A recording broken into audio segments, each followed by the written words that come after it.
Yeah, so I am so thrilled to have Dawn Morrison here. I think I first started hearing about Dawn in 2015 when some youth that would work with Still Moon had gone to a food sovereignty or food systems course up in Prince George, and they came back.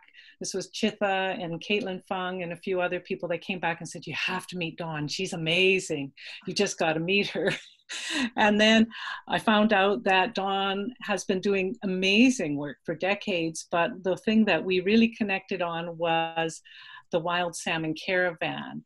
And Dawn really wanted to find a way that we could help restore the wild salmon as traditional food source and an abundant resource for First Nations people, and find a way to do it that was celebratory and brought the arts back into it. And I was just so grateful to Dawn to make that an option as a way of thinking about it. So I was very grateful for that. And then even more grateful that we and youth in our organization were able to go on the wild salmon caravan all the way up to Dawn's home territory in Secwepemc near Chase, BC, in 2016 and again in 2017. And it has been a real honor, and I feel like I've learned so much from Dawn, and every time Dawn speaks, I learn so much. So I'm not going to spend any more time. I'm just going to say thank you so much, Dawn, for joining us today, and we're looking forward to hearing from you. Mm-hmm. Hooks Jam, thank you. Wow, I feel so honored, and I feel just really grateful for the invitation. Some of the sentiments you expressed about me and my work is just putting that back on you, because I love the work of Still Moon Art Society and the way you brought chum salmon back to a city stream. Like, wow, that's pretty important and pretty major, and it gives me a lot of hope for especially the huge group of young people that you work with and the good work that you're doing. And so when you invited me to speak in your webinar, I'm like, yes, I'll do it, even though we get a lot of requests, and really working to scale at our capacity to build the movement and help people to see the significant role that Indigenous peoples play in restoring, whether it's restoring creeks or restoring entire watersheds, or restoring the land and transforming the culture around that has caused the damage, and really thinking about, echoing, I guess, your work in arts-based engagement and how much that has inspired me to build a movement, really, essentially, that will help people to see that food is really one of the most profoundly simple yet transformative ways in which we interact with our land and our water and our people and our plants and all the animals that provide us with our food. We eat food and it becomes us. The food comes from the land and the water. Therefore, we are the land and the water, and Indigenous peoples cannot be separated. We as people, all people, cannot be separated from the restoration of the land. And so I'll share with you some of the ways in which that deep eco-social, spiritual consciousness of being in good relationship to our food, how that is being expressed in various projects that we've developed. Carmen mentioned the Wild Salmon Caravan, which I can tell you a little bit more about, but we also have the Indigenous Food and Freedom School, which is our most recent project that we're developing, and wild salmon conservation is a module in that toolkit we're developing for emancipatory learning for Indigenous peoples as we find freedom in our ecocultural restoration strategies, and just getting creative with the way we develop action and research and even inform policy around that as a grassroots movement. And then we do a lot of work on decolonizing food systems research and relationships, and involved with some of the systems change work and motivating that in research institutions, because we really need to generate a body of knowledge that will support a different kind of policy that's more adaptive. And so anyways, that's kind of a overview of the work, the various aspects of our work. But before I get into it in more detail, as it relates to the topic of Indigenous ecocultural restoration and the role we play in environmental, like, conservation, is just to say that I'm here in my home territory in Secwepemcúlecw, the land of the Secwepemc. And as a member of the Secwepemc Nation, our name translates to the people of the land where the water flows from the highest mountains through the rivers on its way to the oceans. So our identity, our name, translates to a very intimate relationship with the water. And of course, the wild salmon in our territory here, which is unceded, stolen land, where we're seeing huge impacts to our wild salmon and our water, where we've played a traditional role of being stewards and caretakers of the water, because we realize that in our identity, it's a very high cultural context to where we're not just people of the water, we're people of the water that flows downstream to all the people downstream. And so Indigenous peoples, and Carmen, yourself and the group that joined us for 2016-17 on a week-long journey to visit various number of Indigenous communities who hosted the Wild Salmon Caravan, for parades and feasts and ceremonies and all kinds of really fun activities as a way to engage people on the ways that wild salmon, indigenous knowledge around our wild salmon and our water conservation and our food sovereignty is not just about us as one nation. We actually know that the ways we govern and make good, well-informed decisions, intelligent decisions about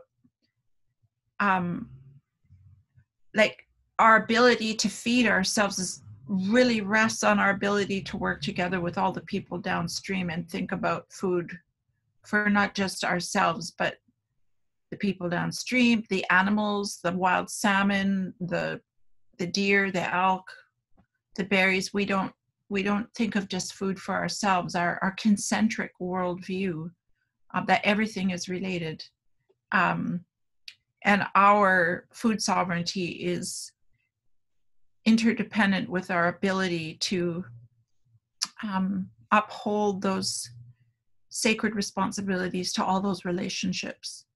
And the Western science-based techno-bureaucratic system that asserts to be the ultimate voice of truth and reason for wild salmon policy is very limited in its reductionist mindset and productionist way of thinking about nature as a machine, rather than a dynamic, ever-changing, fluid and flux,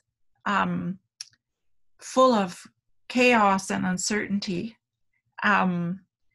is very, that productionist, that linear thinking, reductionist thinking is very limited in its ability to deal with the complexity that lives within a concentric worldview where everything is related.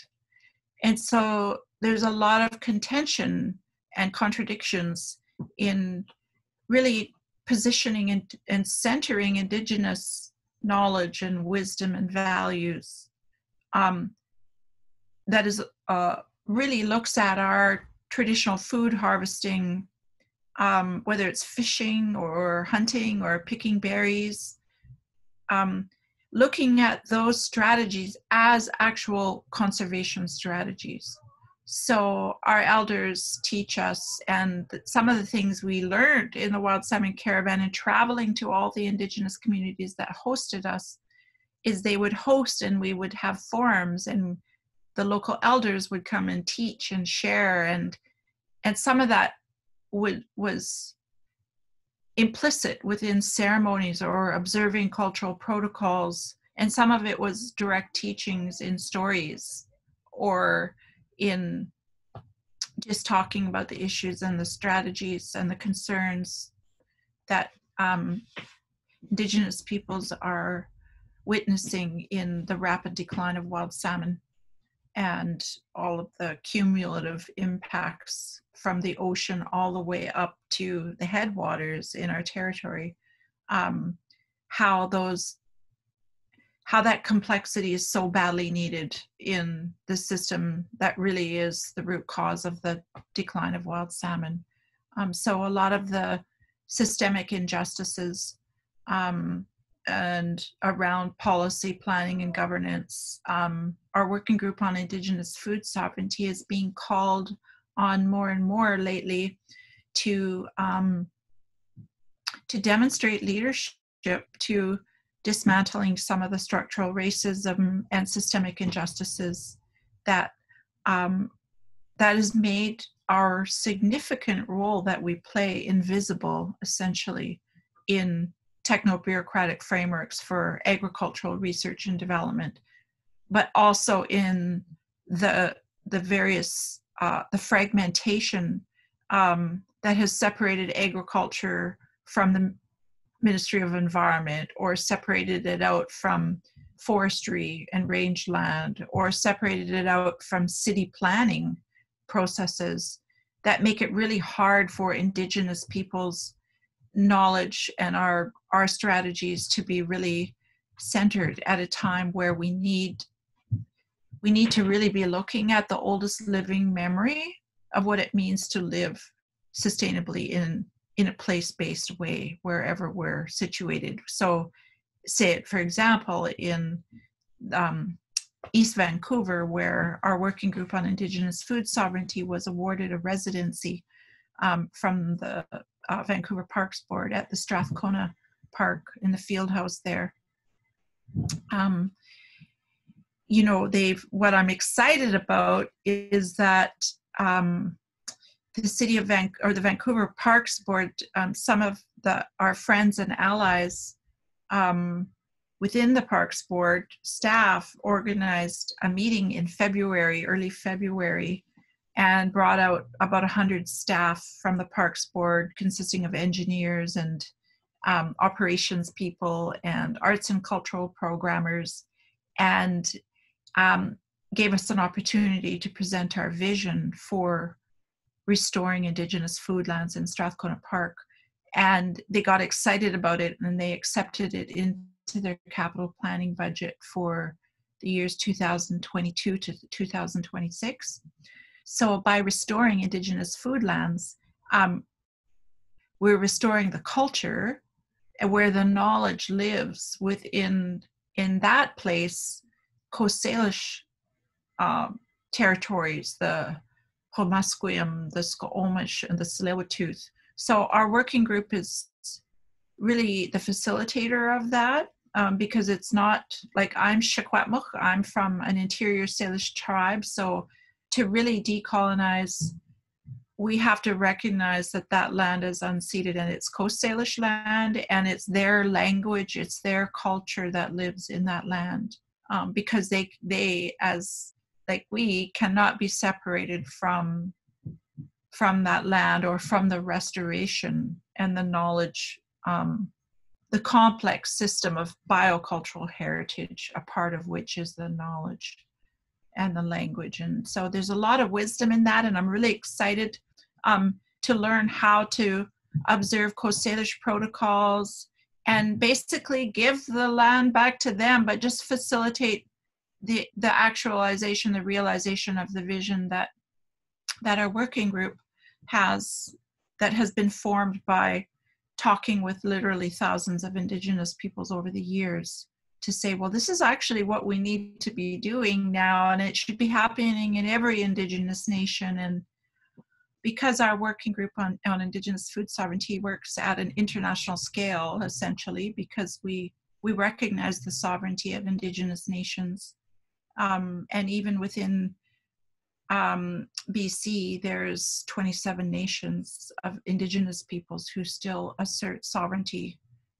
Across Canada, there's 98 nations. And then if you extend out into Turtle Island and beyond to other continents around the world where we visited, we really do see our work as international in scale, and we work at a very translocal, in a translocal approach, because we know, I think all of us who are involved in environmental work know that with the current climate crisis, that we're impacted by what happens on the other part of the globe. So we're actually being challenged as human beings right now to be able to work in a place-based way and honor the place we live in, and take care of it and restore it and care for it, take some responsibility in that. And we must also almost be working in a fractal nature to understand that what we do here ripples out into the globe, and what happens in the climate around the globe affects us. So we are being challenged in a lot of ways to work in a kind of multiple scales.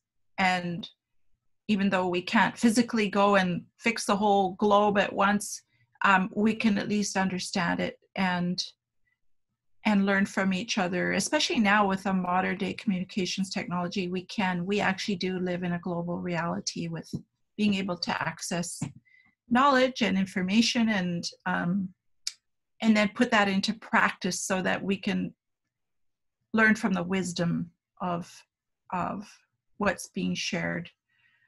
Especially now with COVID, like, and you guys, I'm impressed with, the webinar series and how organized you are in that. And so a lot of people have had to switch over to online platforms, and it's really an interesting kind of, I guess, learning edge for us as humans, like working in a virtual reality and thinking about something like Indigenous ecocultural restoration. How do we really learn from the wisdom of Indigenous peoples that's more than just data or information? It's the actual doing of it in a time of COVID or in a time of climate crisis where, there's the practical aspect, the physical, like getting out there and doing it, and how do we do that now? And so I want to talk a little bit about that too, and I'll use the Strathcona Fieldhouse as a kind of a place-based way to talk about that. But our Indigenous Food and Freedom School is our most recent project, as I mentioned, and it's really about the overall arching goal is to develop a toolkit that will inform or give support Indigenous communities in their ability to live the reality of food sovereignty and be able to influence and address some of the underlying policy issues that are impacting our ability to respond to our own needs for food the way we once did prior to contact. There's a lot of policies that I mentioned earlier and huge systemic challenges in doing that. And so we will be naming that and just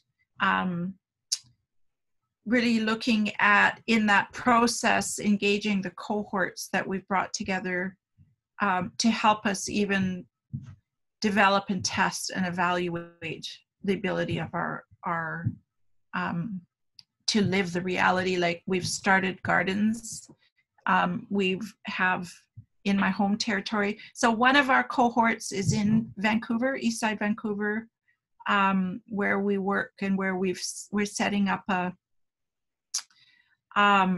wild salmon caravan photo and art exhibit to exhibit some of the photos and art that's been created over the years in the caravan. And Carmen, I want to talk with you about that, because you guys have been a major part in some of the art and what, you know, like, we're limited on space. It's just a small building, but we would like to be able to honor a piece of art that was created by Still Moon, and specifically as it relates to the themes that were, you know, the themes of each caravan, and the way we organized and curated some of the arts-based engagement, and the cultural teachings. So that can be a conversation, and I'd be super excited to do that. So I think the Indigenous ecocultural restoration as a basis for environmental conservation, it speaks to the aspect that you can't separate people from the environment. And Indigenous people, that's it. You read about environmental preservation ethics in non-Indigenous society throughout colonization, and often it has separated Indigenous people out of. So, for example, national parks. For the longest time, Indigenous peoples were not allowed to harvest, like pick berries or hunt or fish inside national parks. So that's an example of a colonial policy that separated us out, and based on a land preservation ethic that viewed humans as separate from nature, and didn't understand how, as Indigenous peoples, our harvesting strategies are actually conservation strategies.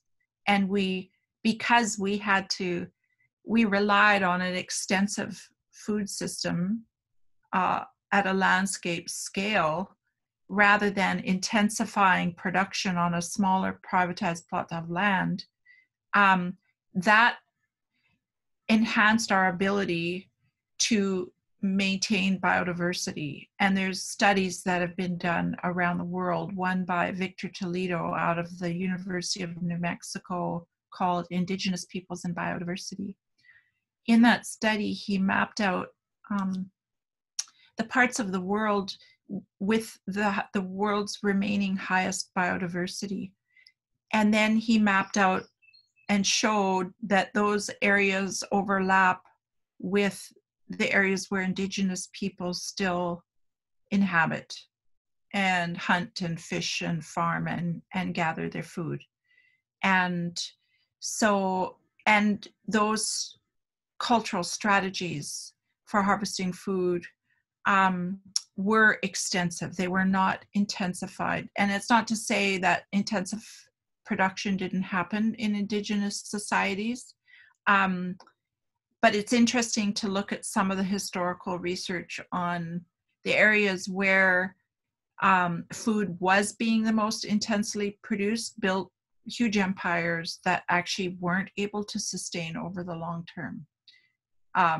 So places like, and I know this is controversial, but places like Centinoca, places like the Inca Empire, even the Maya Empire,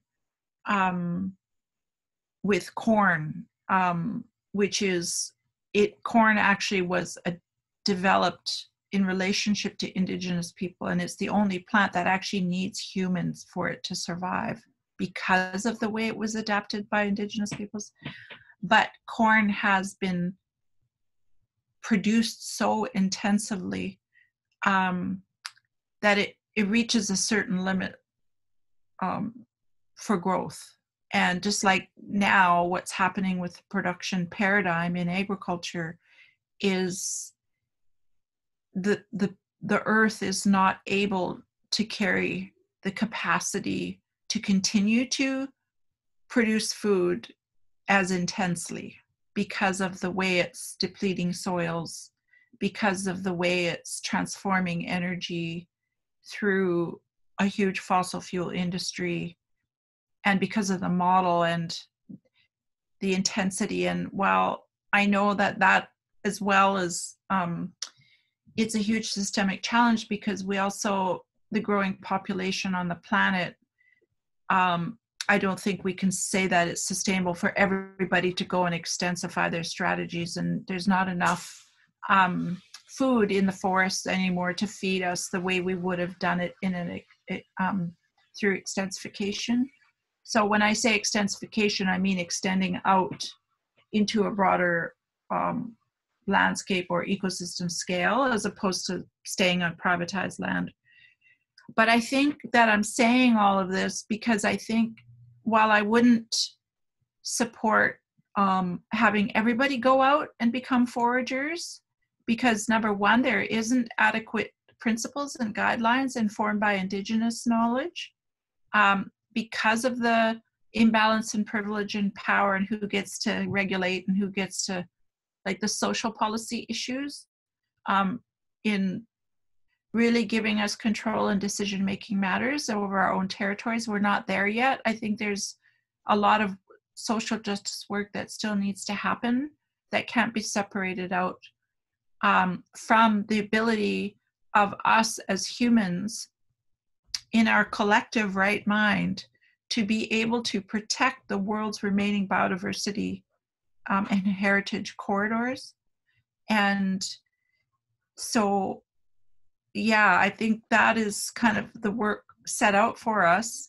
And in the places where there's been too much fragmentation, or where the integrity of an ecosystem has been lost, I think that there's a lot of good work that the environmental movement can do to number one, look to Indigenous peoples for leadership and legitimize Indigenous people on the ground. I mean, part of the problem is the colonial system of governance, as well as, and I know this is really radical and it's probably going to get a few people dancing in their chairs maybe, but I think in order to make change, we need to experience some discomfort and really look at the system of the root cause of the problem, the politics that's killing wild salmon, and how the corporate control of the world, it's hard to tell the difference between a corporation and a government anymore. And the government, in terms of Indigenous peoples asserting full jurisdiction, has never been just. It's made us invisible. And so now, when we're being forced to work under duress in a system that doesn't reflect, or that has been made to disappear us, we're left with the question, well, how do you even do that in the same framework that is caused the problem? So Justice Murray Sinclair, when he released the report on Truth and Reconciliation, what year was that now? I can't even remember what year. Was it 2013 that report? I saw Carmen's head nodding, I think. Something like that, yeah. So that report, various levels of government have proclaimed truth and reconciliation, but I just don't think it can be meaningfully done within the same framework for policy, planning, and governance that still silences us and still puts us, both Indigenous people, Black people, people of color, people who are underrepresented in the land and food system, like LGBTQ. There's a lot of diversity that has been made invisible, and that really, in a system that favors a corporate empire approach or a global export for trade, So our model of economy is all wrong too, and yet we can't just change everything overnight, and we need a just transition. And though I know, and I'm aware there's a lot of different groups doing work on what they call a just transition, and what does that transition look like. And I just want to say that what we've learned from all the Indigenous people we've talked with is that a just transition, our vision is a just transition of to a regenerative tribal economy informed by Indigenous food sovereignty paradigms, principles, practices, and protocols.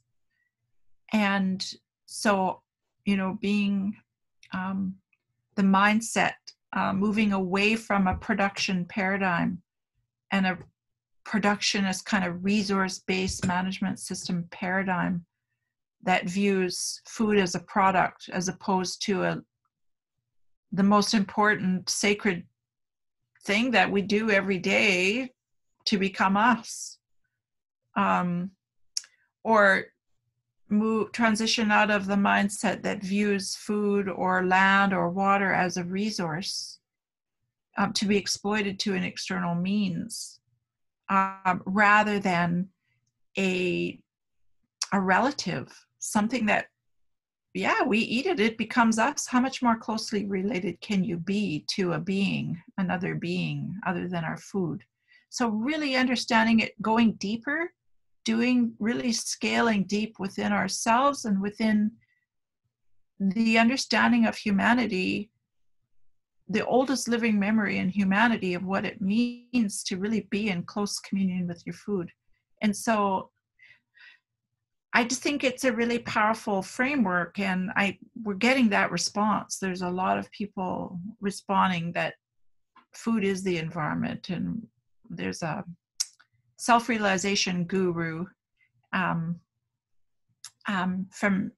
South Asia who says that we're really just actually big chunks of planet walking, or no, we're chunks of the planet walking around on two legs. Because our food comes from the earth and we can't be separated from it. But we don't see ourselves as that. It's the mindset that's kind of messed us up. We've been conditioned to be thinking of it as external, like a product or like an object, or rather than a living system that we're a part of. And then, so a regenerative tribal economy, a transition to a regenerative mindset that challenges us to expand beyond the linear production, consumption, distribution, a mathematical model to an actual holistic health narrative and regenerative life-giving model that values holistic health and all the aspects of it, and challenges us to work in complexity in a holistic way. And that's I think the least level of discomfort that we could experience. I think there's much more bigger levels of discomfort that underprivileged people, or, that we as Indigenous people and people of color and other underrepresented voices experience in some of the most food insecure neighborhoods. So downtown East Side being one of them. And a lot of northern and remote communities where Indigenous people's cultures are being influenced at unprecedented rates in terms of declining access and a changing economy that takes them away from subsistence values to a corporate like business model that really is, again, it's, it dominates all of the systems and the way we value and think of economy. So yeah, I feel like I've talked a lot, and I'm wondering if there's questions, and if this is the part where we could take a question and then I could be motivated to talk more, but based on what people are saying and wanting to ask maybe. Does it seem like a good time? Yeah, I've seen lots of comments in here, and I wonder. I mean, it seems like the connection's pretty good. Um, if people wanted to just kind of ask their question, that might be okay as well, and we can have. Oh, there's a couple questions coming through here. Um, I see one that I'm super interested in answering. yeah, why don't you go ahead, Dawn? Okay, so it says, what are tangible tips to reconcile with Indigenous people on the federal level? So I would like to reference and just suggest there's a document called, oh, I should just look it up real quickly. I don't want to get the full name wrong, but it's about it's pathways. So the federal government has created this framework called pathways, and they have different umbrellas in which or different areas of focus in which this pathways approach has been applied to. I know there's a pathways to food security or pathways to health, and then the government has different sectors. But the pathways to Indigenous protected conservation areas and just let me find it here, ethical spaces of engagement. So creating ethical spaces of engagement, just let me find it. I'm sorry, I always get, there's always so much context that I offer when I ask a question, like a high context, but I think that could be confusing unless I use the correct name. So let me just find it. Okay.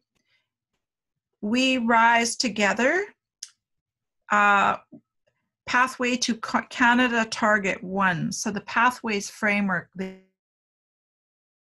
listed different, and I'm just waiting for it to. So yeah, look for that. We Rise Together, and it's about Conservation 2020, but there's a report that you can, oh yeah, so it's called the Indigenous Circle of Experts Report and Recommendations, Achieving Pathway to Canada Target 1 through the creation of Indigenous protected and conserved areas in a spirit of practice and reconciliation. So I don't know, I guess you can't see that. I'm sorry, that's probably just teasing you. I don't know if you could see it on this lighting and stuff, but you should be able to find it under that. And I just want to say too that our working group on Indigenous food sovereignty has developed a decolonizing food system cross-cultural interface framework. And so it's kind of a more practical tool that we apply to conversations across cultures to deepen the understanding of the different ways of expressing reality, and then the ways that those different realities interact in either contentious or complementary ways, and then to try and identify contradictions that live within the points of contention, because that is where we do our best learning, and that is where the diversity, like the edges of learning, just like at the edge of a forest is where you find the most resiliency and the most diversity. The edge of learning is where we find the most social resiliency. So this tool, this decolonizing food system framework, is a tool to really get into, identify always the complementarity, but the contention and the contradictions are where we learn. And it's based on many Indigenous worldview that's where the transformation happens. That's where the change happens. That's where the discomfort happens, but that's also where the beautiful progress is made too. And then from there, you can identify potential and strategies that surface in the gaps of knowledge where Indigenous people have been made invisible. And so it gives it's a framework, a process-oriented framework that we use to contextualize different issues that arise in talking across cultures, to reconcile. And it's designed to create cross-cultural safety, because we found as Indigenous peoples that often we carry a huge level of the burden to hold that cross-cultural learning tension on very serious issues like systemic challenges and issues that seem so big and so hard and so risky for us. And we don't have a lot of Indigenous people do this work, whether they have paid jobs or not. And it's often like huge government agencies with lots of paid workers and lots of money to do that work. And we're often holding the tension, and it seems really imbalanced and unjust. So we wanted to develop a tool that would give some safety in that and start to really truth some of the stuff, because we can't really reconcile until it's truthed. But look at it and learn to build capacity to do that and hold that and clear it in a way as it surfaces. So those are the practical tools, tangible tools that come to my mind in that question. And I'd be willing to take a different question if you want to tell me which one you think you'd like me to ask or answer.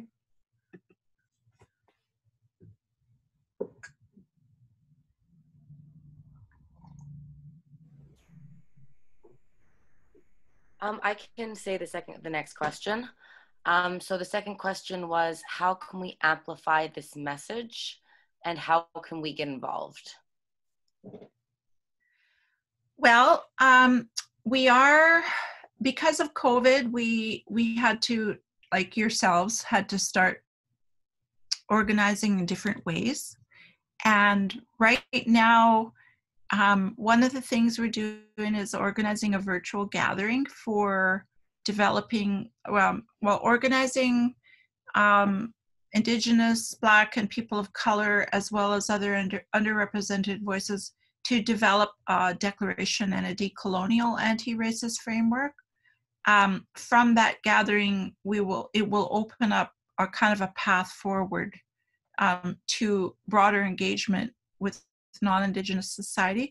But we do that work already, and we're just now getting back into thinking of our programming at the field house, whether it happens in person, now that we can do that. Now during COVID, we do have to be cautious with what's going to happen with the second wave, but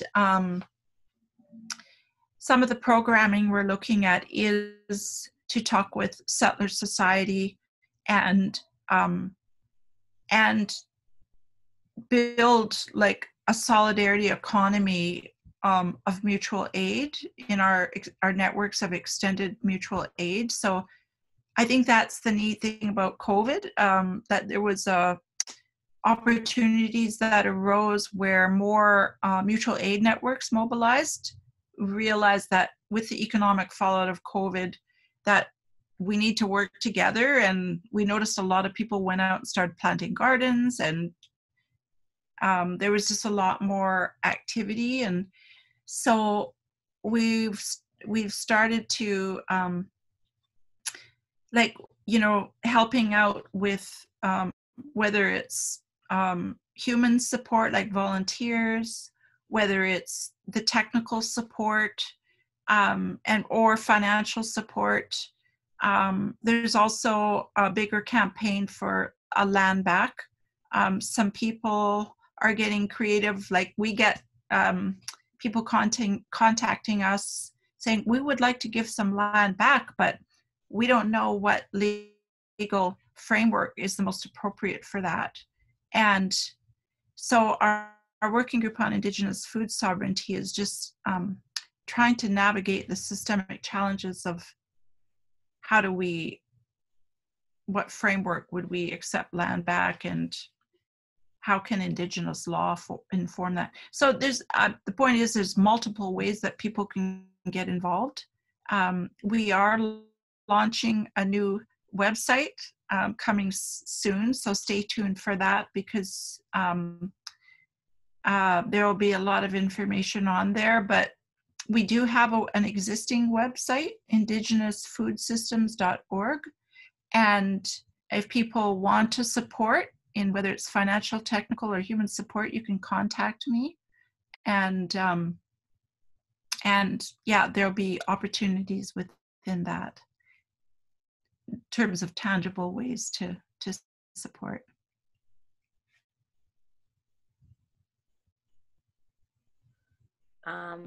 Did you want to take one more question, Dawn, and then did you want to continue on your talk, or what do you think? How are you feeling? Yeah, let's take one more question, and then I'll just kind of pick up with maybe going back to more specifically on our projects.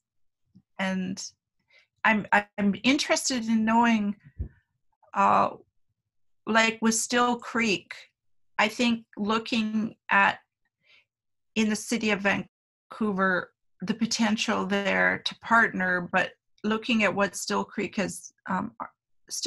Art Society has done, or Still Moon Art Society has done, and what a partnership might look like as a tangible way to work together in the Strathcona Park as our vision, to realize our vision of restoring Indigenous foodlands, which in that part of the city is salmon, like, because there's a whole network of streams and marshlands that existed there prior to contact, and because you guys have been successful in Still Creek, what does that really look like? So there's that kind of practical work that I'd like to talk more about, but I'll take one more question first. Okay, awesome. So the next question is, do you have any tips to help me talk with public school teachers about the decolonizing of conservation? For example, citizen science or other things. Well, yeah, so you're talking about school teachers like in the K-12 system, I assume? I imagine that'd be it. I forget who actually wrote this question. I have them down in another document. Okay. I don't know the person. Okay. So,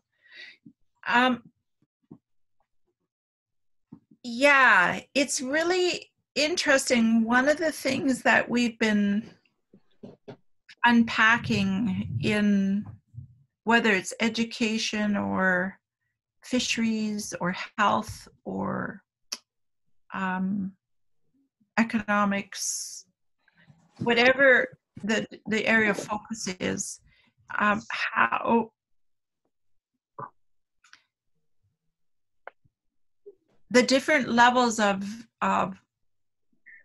interest and resistance that comes from bringing curriculum in from an Indigenous approach, and bringing teachers along in that to be able to speak to it with depth and with an understanding of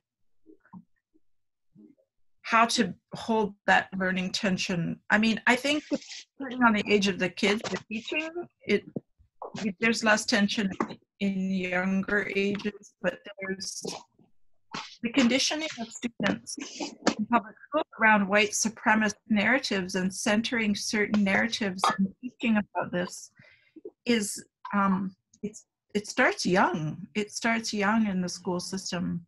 And so I think I've noticed that there's been a lot of progress in certain schools, and I know that there's been a lot of Indigenous and Black people working within this the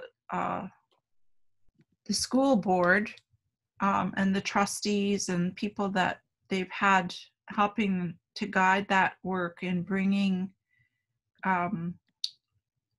decolonizing curriculum into the mainstream. There are some really amazing people doing that work, and so I really think it depends on your neighborhood, your school, what school district you're in. Some of the Dawn. Yes. Hi, I'm Angela.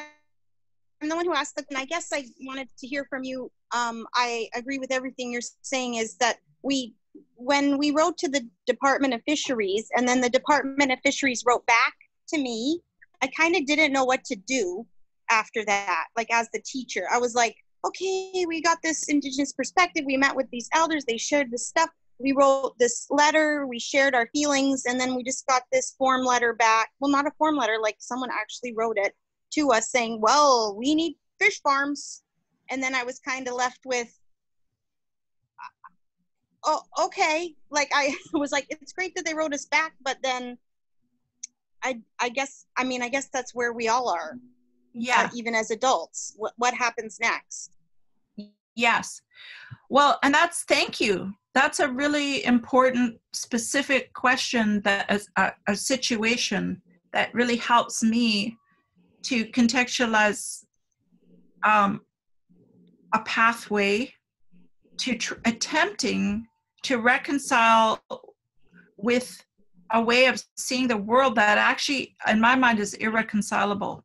So I know that the Department of Fisheries and Oceans, I know that the Ministry of Agriculture both value salmon, wild salmon, or salmon, not even wild, like the farmed salmon, is valued by the GDP.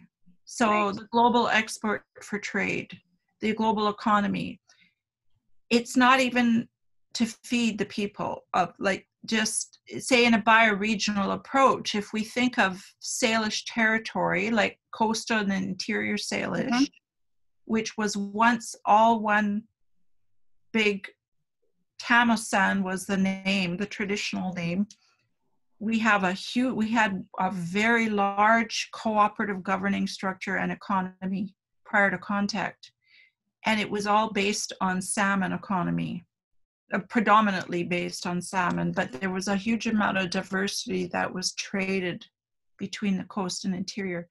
And so I'm just using that to kind of give the context of, if we thought of the food system differently than a global export for trade and valued it in more of a bioregional focus, that we would be working at a scale that we could say, yes, we can sustain the fisheries. We don't need farmed salmon, because so much of the farmed salmon is just for global export for trade.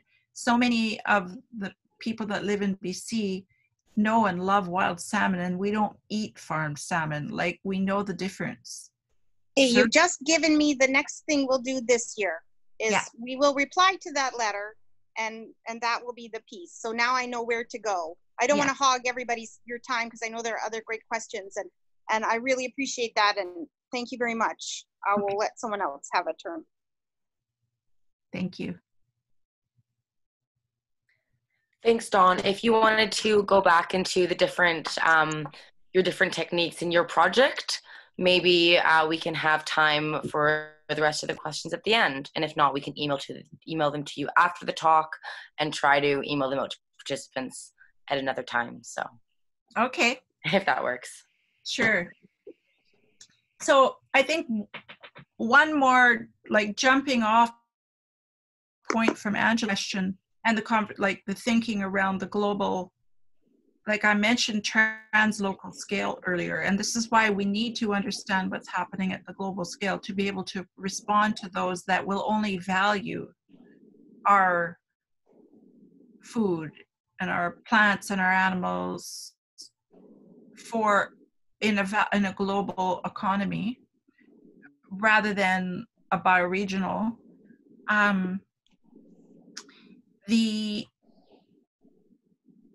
the ability to protect the environment and restore the ecosystems and the cultures that are so integrated with a healthy being on the land in a healthy way,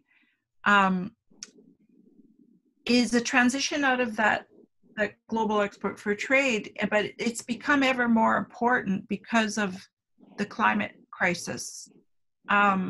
We need to reduce our release of I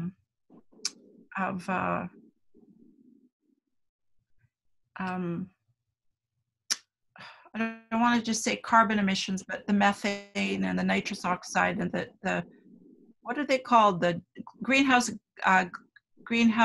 gas. I'm not thinking properly. Greenhouse gases. Greenhouse gases, yeah. Sorry about that. My mind starts to get tired at the end of the day, but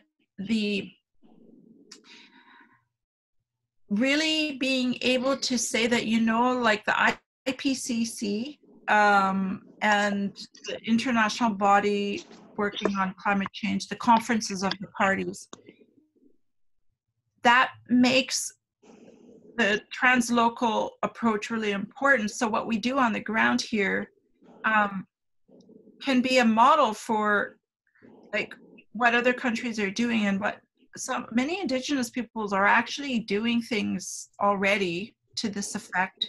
And not everybody agrees, not everybody has the same approach, and that's great because there's no pan solution, there's no pan Indigenous solution, but the beauty lives in the diversity. So when we bring that back to a local, so take for example Strathcona Park, and thinking about climate mitigation strategies in the city of Vancouver, and the significance that Indigenous biodiversity and cultural heritage plays in sequestering carbon.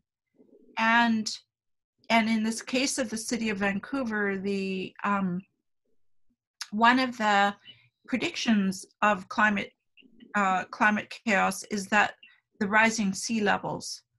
So there's concern about floods that will happen as the sea level rises in Vancouver, and there's predictions around that.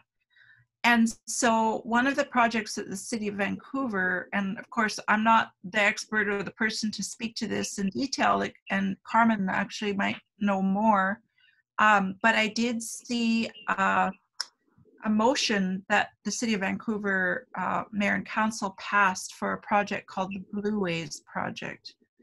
And the way I heard that project being described, which is about restoring streams and creeks that were once there, in the same way Still Creek did that, or Still Moon Art Society did that at Still Creek, as an actual climate mitigation strategy, so that as the sea levels rise, the water has somewhere to go into the daylighted streams, rather than flooding out places that would have otherwise been flooded, like where people inhabit.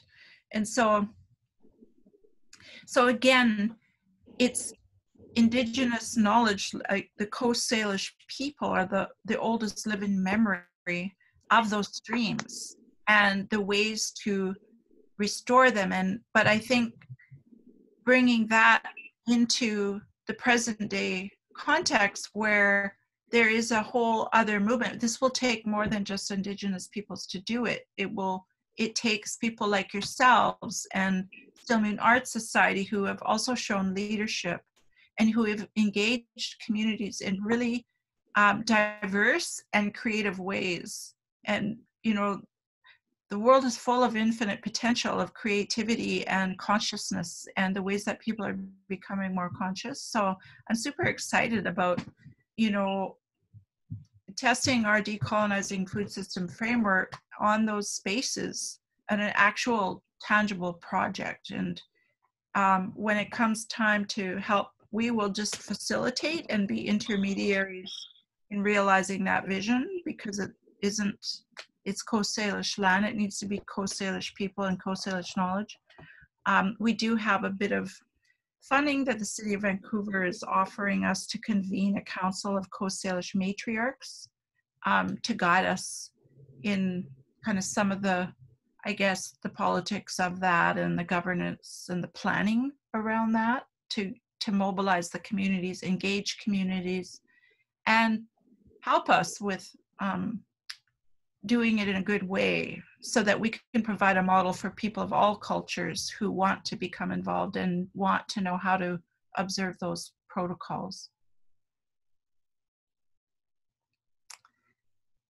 So this is a climate strategy too, I guess is the point. Dawn, can I give just a little bit of an update about what's happened with Still Creek? Because we had the chum salmon return for 5 years in a row. They were spawning in the Vancouver portion of Still Creek, and it was really great. And they are still spawning in the Burnaby portion of Still Creek, but the volume of salmon that have been coming up the creek hasn't been as high, and so they haven't actually made it to the Vancouver portion of Still Creek, which is really kind of tragic. And we're still doing work to try and do that. And there's a lot of ironies going on that. We have some money from Environment and Climate Change Canada that's helping us to do more restoration along the banks of Still Creek in Renfrew Ravine and down beside where the salmon have been spawning. But at the same time, the federal government bought Trans Mountain Pipeline, and it's being put in about 50 meters away from the banks of Brunette River, which is where Still Creek drains into Burnaby Lake and then into the Brunette River. So these ideas of these big systems that they're not seeing the world holistically. So they're giving us money to restore Still Creek, and at the same time, they're endangering it with Trans Mountain Pipeline being built.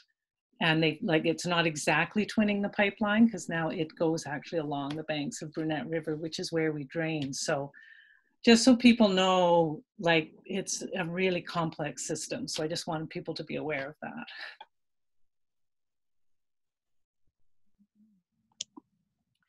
That's super important because again, I think it goes back to understanding the complexity and the cumulative impacts of the system of capitalism that is so intensely, so intense in the way it's impacting the watershed, because as Indigenous peoples, we are salmon peoples.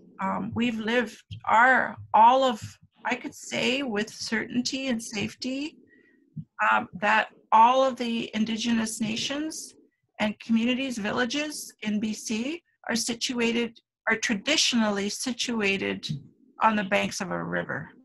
And we are a salmon people. We are a salmon economy. We always have been since time immemorial. And so the loss of the salmon, what we're seeing is the loss. It's actually a form of genocide, and we equate it to the history of the Cree people in the plains, where there's really well-documented historical accounts of how when the buffaloes were killed off by the first settlers, the farmers, it was a starvation of the Cree people. So when the buffalo went, they went. When the salmon go, we go. And this is a huge systemic injustice that's happening. And salmon, we know, is a cultural and an ecological keystone species. And while we don't want to have to just choose one species to protect, if we have to, let's look at the most important Indigenous food and the most important species that not only feeds people, but it feeds the bears, the wolves, the eagles. A huge amount of biodiversity is dependent on wild salmon. And of course, wild salmon aren't healthy if the water isn't healthy. And there are numerous issues, and whether it's economic or environmental issues the root cause of it all is human behavior.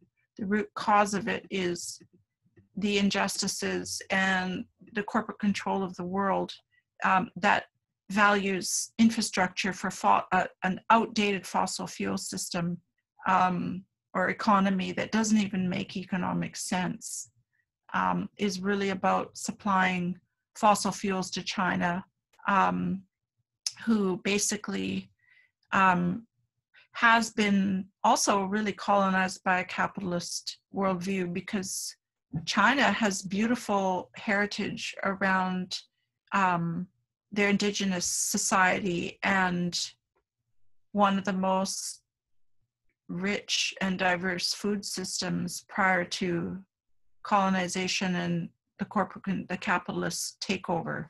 So it's not about racism at all. It's about the model of economy that has basically reached the limits of its growth all over the planet. And so when we think about the risks of the Trans Mountain Pipeline, and some of the warrior women in my nation are so strong, like it's like really old warrior culture and teachings about how to be on the land, and have a lot of rage right now about what's happening with the way the government is dividing nations and pushing through these infrastructure projects. We heard a lot about the Wet'suwet'en in the news with the Coastal GasLinks pipeline that's being pushed through on their territory. Massive global campaigns and really resilient people who are love their land so much and the water. And you know, I have dreams that wake me up in the middle of the night tingling with ecstasy about clean, pure water in my territory. When you go up into some of the mountains where that water comes from, that flows all the way down out to Burn Creek and to Still Creek, it starts in the mountains. We are the people of the land where the water flows from the highest mountains through the rivers on its way to the ocean. And my ancestry, my ancestral memory comes through in my dreams. I remember that, how beautiful and pure that water is. Like it's unconceivable how we could put it at such risk, knowing that everybody downstream, every being downstream is going to be at risk if there was the inevitable risk of a spill from that Trans Mountain Pipeline. And this is so deep within our memory in our ancestry, on how much we love that and how much we revere that, and how conscious we are of that we build these campaigns because it's so deep within us that we can't separate. And so I'm really sad to know about that in Burn Creek, and with the tremendous amount of work that people put into it. And I think our resilience, building resilience in this movement. And I also have,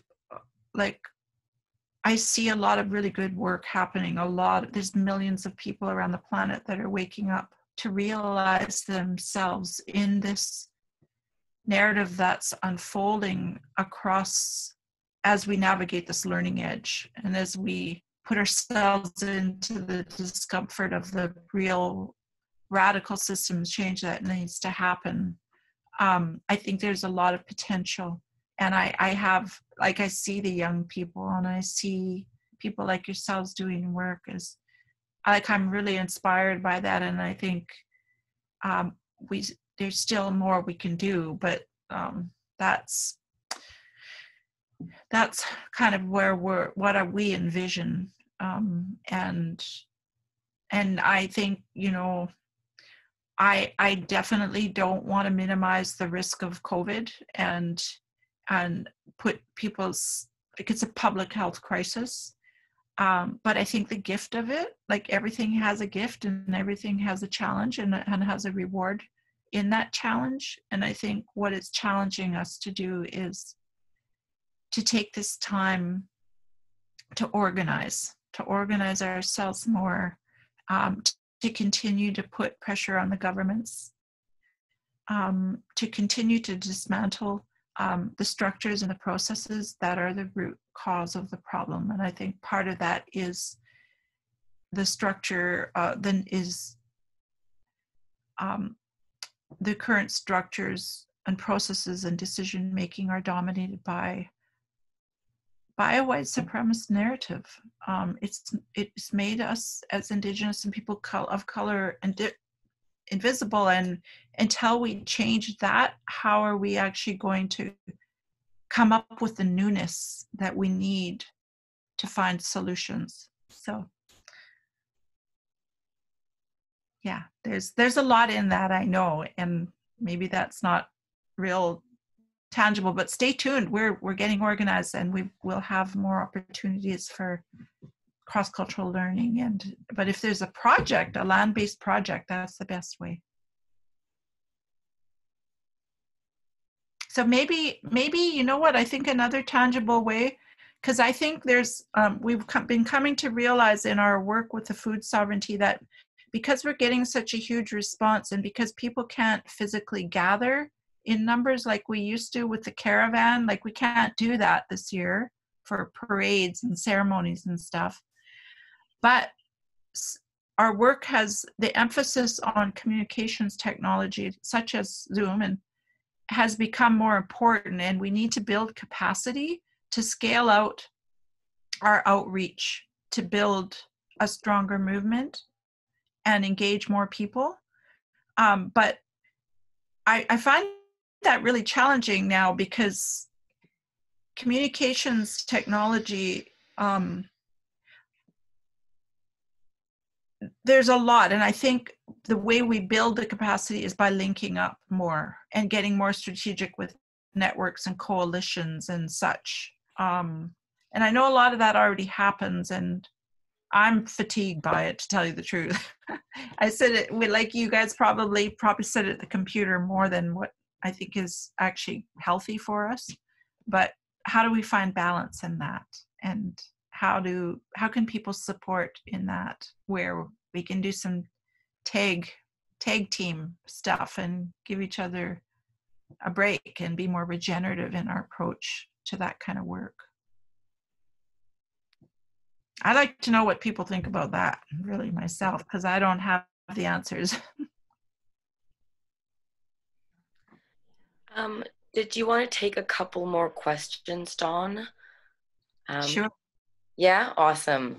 I think some of them might be tapping into the same things. So if we feel like, if it's like redundant or it's kind of the same question said differently, just let me know if that's how you feel, and we can go to the next one. So the next one is, how can settlers working in restoration who want to prioritize a decolonizing approach employ or work from your decolonizing food systems framework? And if you want, I can read the question again, or anyone who asked the question is welcome to turn their mic on. And if it needs further clarification or there's a bit of dialogue that needs to happen, that could happen as well. Yeah, well, what we're in the process of doing right now is myself and my colleague, the director of our communications and media team at Wilson Mendez, we're co-authoring a paper called Three-Eyed Seeing, which is the metaphor we're using to describe our decolonizing food system framework. And to understand it, the epistemological and pedagogical underpinnings of that framework, and then actually contextualize it within some more specific scenarios or ways of expressing reality across cultures. And so that paper will be published, and we're also writing a a short primer for our Indigenous Food and Freedom School toolkit. So that hopefully would be helpful to others. That toolkit will be available in popular education format. But there's a lot more that people can do even before getting to that point. There are workshops that are happening. I don't know if everybody's heard of Robin DiAngelo and the work that she's been doing on unpacking white supremacy or white privilege, white fragility.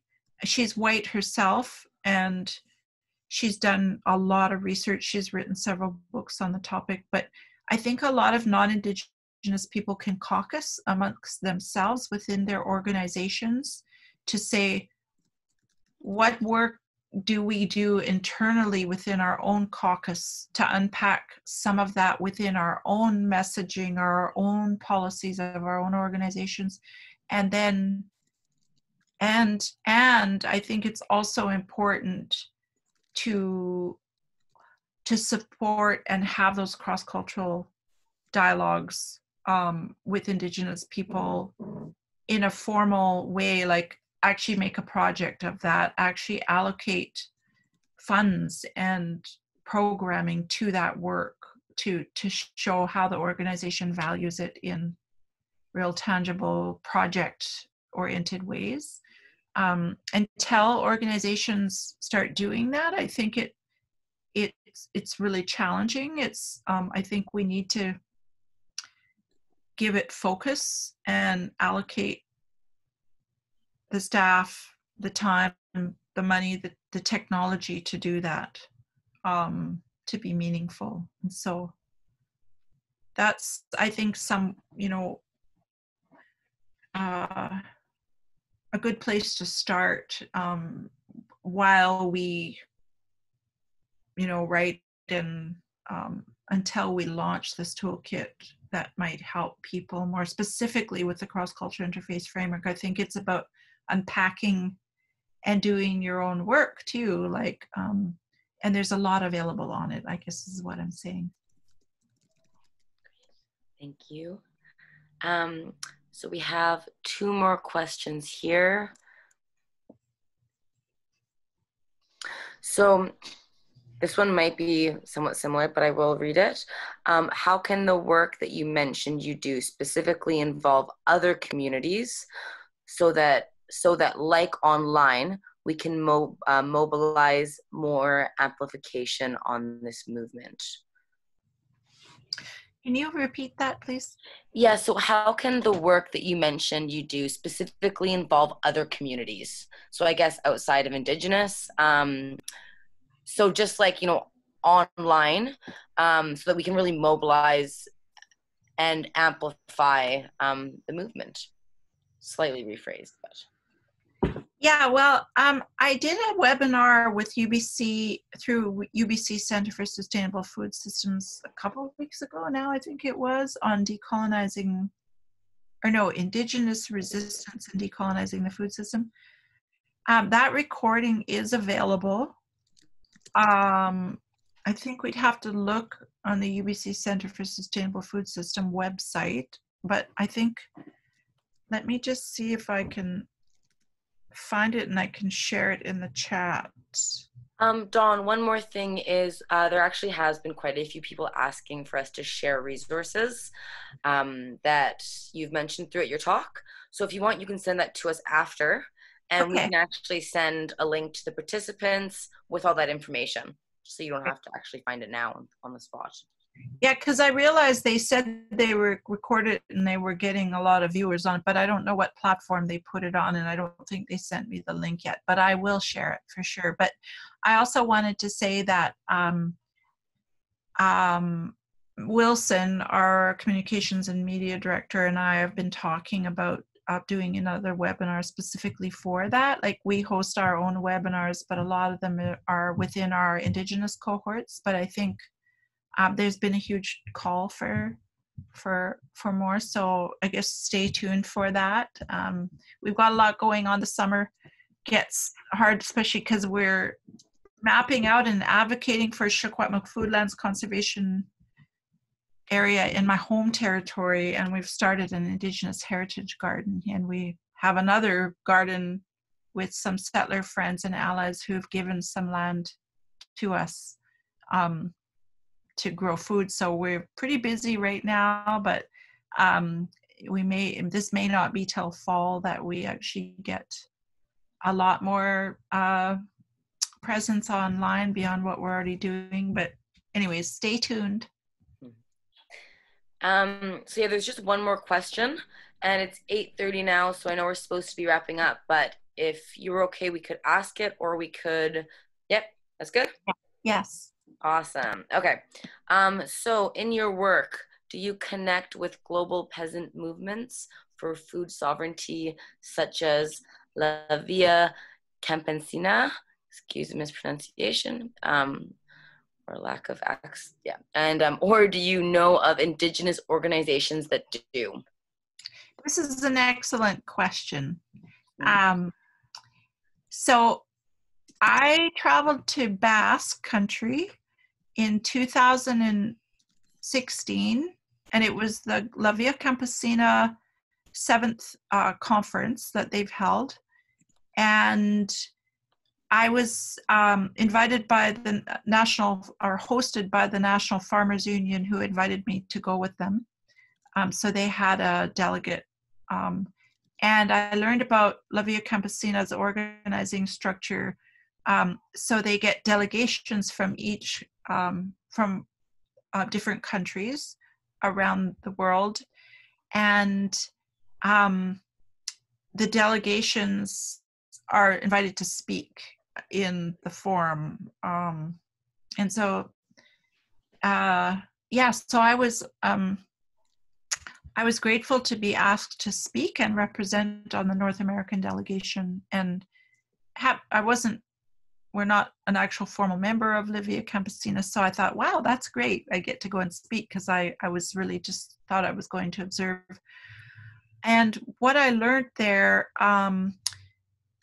was that it's really important work, obviously. La Via Campesina estimates that they represent 200 million small-scale farmers and fisher people and Indigenous peoples around the world who are growing an estimated 70% of the food in the global food system. But many are, they use the word peasants to identify themselves, which is not a word that Indigenous peoples use here in Canada. We don't resonate with that. We don't use that term. But it's interesting because peasants, the way I understand it, means landless. And so the focus of La Via Campesina, the way I was seeing it, was that they were really doing the important work of responding to the WTO, the World Trade Organization, to resist the corporate control of the food system. Nobody would, I wouldn't argue with that. I think that's important. And I feel like, as an Indigenous person here who's been focusing the last 15 years of my work and beyond in different contexts, political contexts, to make an Indigenous hunting and fishing and gathering narrative visible, because it was disappeared here in an agriculture-centric narrative that is new to us. Agriculture was really just introduced here in Salmon Country in the late 1880s, and that was the same time when a lot of the most oppressive laws, federal laws, were being instituted, and that still are being applied, like the Indian Act and the Civilization Act. And so the point is that the peasant framework for us here, because colonization has happened so much more recently, only 150 years in BC, more further back, 600-700 years ago in Eastern Canada. But because to me, a food sovereignty approach, it could be more radical by going into addressing the issues of colonization, the global force of colonization that has made people landless. So what I think I would like to see more in La Via Campesina is more of like the representation of Indigenous subsistence, like hunters and gatherers, and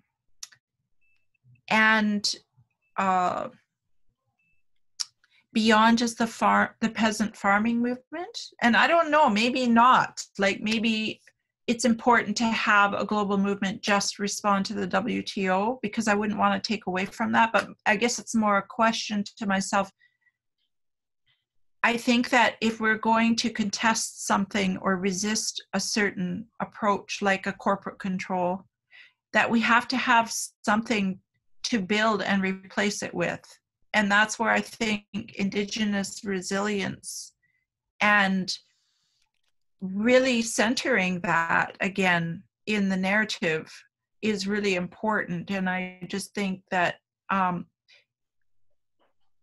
I would like to see that happen more in La Via Campesina, and maybe get into like, because I saw the dominant voices there were from the peasant farming movement, and that was that like, because not all the countries in the world were represented there, the most dominant voices were South America, like the Portuguese community, whose voices dominate in that agriculture-centric work, but also in Europe. So a lot of European really good work happening, but identify more with the term peasant. So different cultures, like I think it's a challenge of working at a global scale again, to reflect all the diverse realities. So it's not a criticism, it's just saying, wow, this is a really amazing learning edge. And yes. Oh, that's wonderful, Dawn. I'm thinking if we don't have any more questions right now, we should maybe, it now being 8:37, that we should say goodbye and thank you so much for everything you've done. We'll send you, maybe we can, amongst our team, we'll send a bunch of links that we've gleaned from the talk, and then maybe get you to correct it, Dawn, and then we can send it out if we've missed anything. Okay. So that you don't have to do the work of finding all those links. We'll see how many we can find, and then you tell us if we're missing some. Okay. Yeah. And it would be great, Carmen, that you and I don't know if it's a meeting with just you and I, or maybe the group at Still Moon, and talk about, restoring streams and this Blue Ways project. And like, I think if we build a coalition around that, and really, I think the city of Vancouver and Vancouver Parks Board is really open to receiving, like, how do we do this in a way that looks at the social, this is a social planning project, and really doing that truth and reconciliation. And so anyways, that's a workshop. We should do that at Strathcona Fieldhouse. Oh, that would be great. It gives me shivers just to think about it, thinking about that marshland, that salt marsh that used to be there where Strathcona Park is now. And how do you start? But it would be very exciting. Yeah.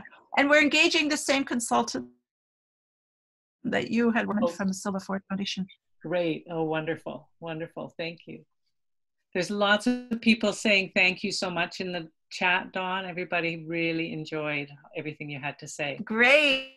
Well, thank you, everyone. I really, really appreciate the opportunity. And I have so much faith in the way that people from all colors are really wanting to make change. So thank you all for your part in that.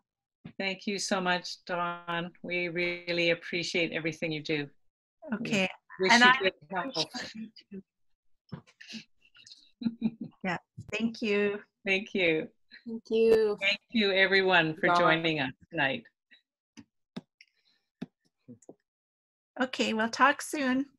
Okay, we'll talk soon. That'd be great. Thanks, Dawn. Okay, bye. Bye.